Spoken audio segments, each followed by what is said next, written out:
When a man's affection drifts away from God, there are 5 dimensions of lust that you will find in that man. The first is he will start loving knowledge and not life. That is the first sign of Babylon. The first sign of Babylon is pursuit for knowledge and not life. You know why? Because he wants to seek false relevance. It doesn't matter if God approves of him, but he just wants to be relevant among men. And what will make him relevant is knowledge. See, what God calls knowledge is actually not facts and information. It's life. He said, this is life eternal. John 17:3, that you may know him, the only true God. So God's definition of knowledge is actually life.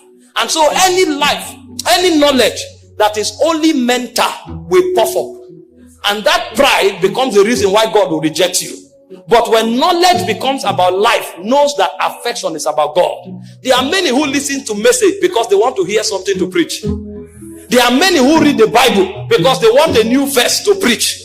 But when you find a man who loves God, he opens the scripture to find God. And so his pursuit is not knowledge. His pursuit is life. If you discover that your pursuit now is about knowing so many things and so much, and not necessarily about growing in intimacy with God, know that your affection has been compromised. Because God is not giving knowledge apart from himself. God is actually pouring forth himself. It is the issuing of God into you that becomes the light in your life. He said the life is the light of men. So knowledge is supposed to spiral out of life.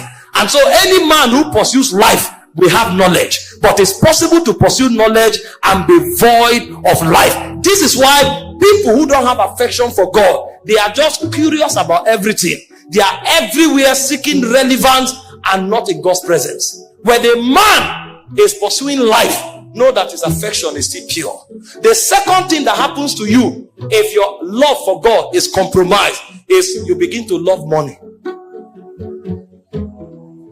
And all of these things are born out of the insufficiencies and the vacuums of the soul. Because you know that what completes you is no longer there.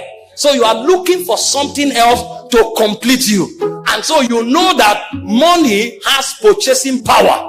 And so you want to have a lot of money in order to buy a lot of things to satisfy the vacuum of your soul. And so the Bible said in 1 Timothy chapter 6 verse 10, it said the love of money is the root of all evil. And men whose affection have been compromised, they spend all their life pursuing money.